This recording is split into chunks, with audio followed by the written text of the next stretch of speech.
అది. Okay. As a women గా ఇప్పుడున్న జనరేషన్ లో ఉన్న ఉమెన్స్ కి అసలు మీరు ఏదైనా అడ్వైస్ ఇవ్వాలంటే ఏం అడ్వైస్ ఇస్తారు? అడ్వైస్ ఇస్తే తీసుకుంటారా ఫస్ట్ ఆఫ్ ఆల్? నువ్వు చెప్పు.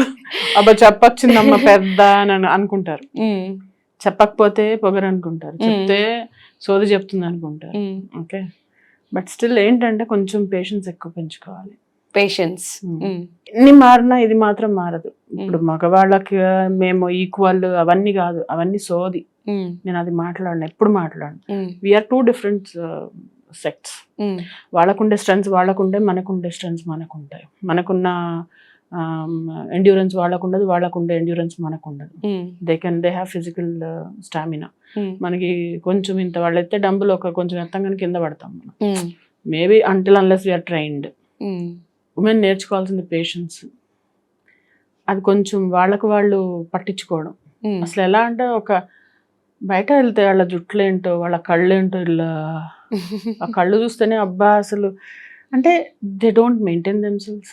అంటే అన్లెస్ మనం ఇండస్ట్రీలో ఉన్న వాళ్ళని పక్కన పెట్టండి, ఐటీ చేసే వాళ్ళు అయితే వాళ్ళు ఏంటో అంటే ఆ ఫాస్ట్ ఫుడ్ తినేసి అంటే డబ్బు సంపాదించడం ఒక్కటే కాదు, you also should have lot of finance అనేది one of the 4 things which are required. ఈ పర్సనల్ లైఫ్, నీ ప్రొఫెషనల్ లైఫ్, నీ కెరియర్, నీ ఫినాన్సెస్, ఈ వీటిల్లో ఒక పార్ట్ మాత్రమే మనీ. మిగిలిన 3 వదిలేసి ఒక్కదాని మీద పడుతున్నారు. That they have to understand. And then the marriage అనేది it's like it's become a big thing for them. వాళ్ళు ఎంటర్ అవుతున్నారు, డైవర్స్ తీసుకుంటున్నారు, లేకుంటే రిలేషన్షిప్లో ఉంటున్నారు ఇష్టానికి. Your body is very precious. You have to understand what you doing with that and your mind and soul also.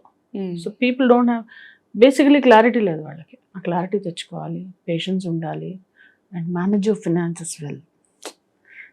నేను సంపాదించాను చాలా. From my age of 18 I started to work. Okay. I used to do a job. Before coming here, I was a trainer కదా. I was also a business development manager, counselor గా work చేశాను నేను ఎప్పుడు నా finances plan చేయలేదు. So plan your finances properly. Don't waste money. Madhavi గారు, per suppose 90s లో కానీ 2000 కిడ్ అయ్యి ఉంటే ఏం చేసి ఉండేవారు? Very good question. I would have been running a company. Okay. పెద్ద కంపెనీ ఏదో నడుపుతూ ఉండేదాన్ని. I would have been an entrepreneur. Or I would have been in police. ఎందుకంటే నాకు చాలా ధైర్యం కాదు. I want to stand for a cause.